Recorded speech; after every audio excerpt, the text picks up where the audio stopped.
In our last video, we looked at how we could use logarithms to solve an exponential equation. In this video, we're going to do the reverse and see how we can use exponents to solve a logarithmic equation.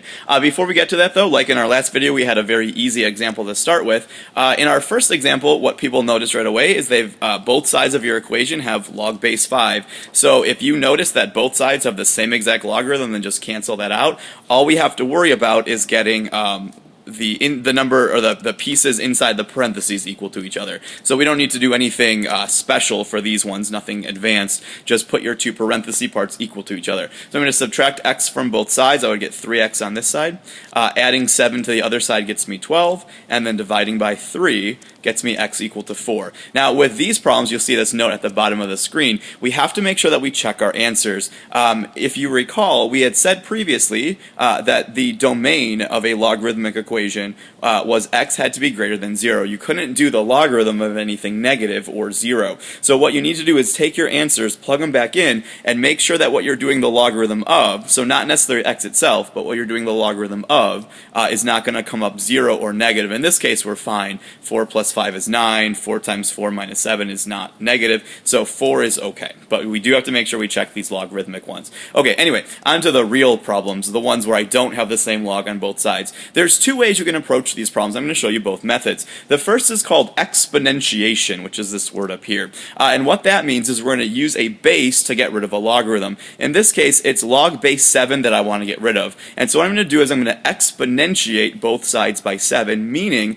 I'm going to make 7 the base on either side. I'm not raising both sides to the 7th power. That's an important thing to note. I'm making 7 the base. 7 raised to the log base 7 are considered inverse operations. Again, you may want to go back and watch a previous video about inverse operations to see how that worked. So they will cancel each other out, leaving behind just x. On the other side, then I have 7 now raised to the 3rd power.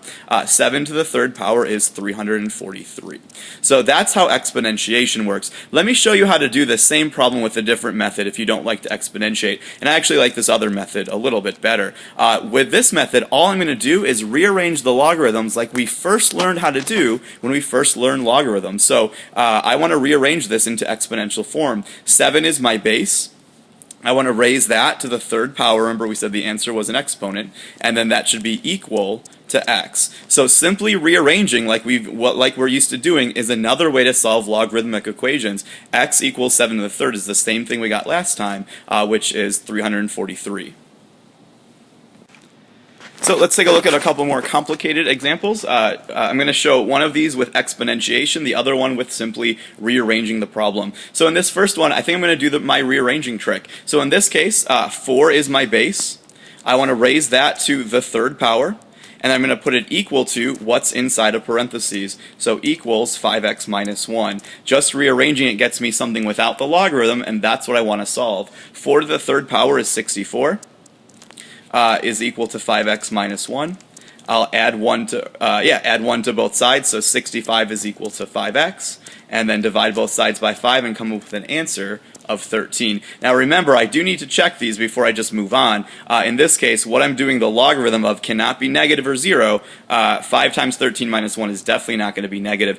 I know I said I was only going to do it one way, but I changed my mind. Let me show you how this same problem would work using exponentiation. So I want to get rid of a log base 4 in this case. So what I'll do is make 4 the base on either side of this equation. Not raise both sides to the 4th power, but make 4 the base. Doing 4 raised to the log base 4 cancels that out. I'm going to kind of do my work in orange over here, leaving behind just 5x minus 1.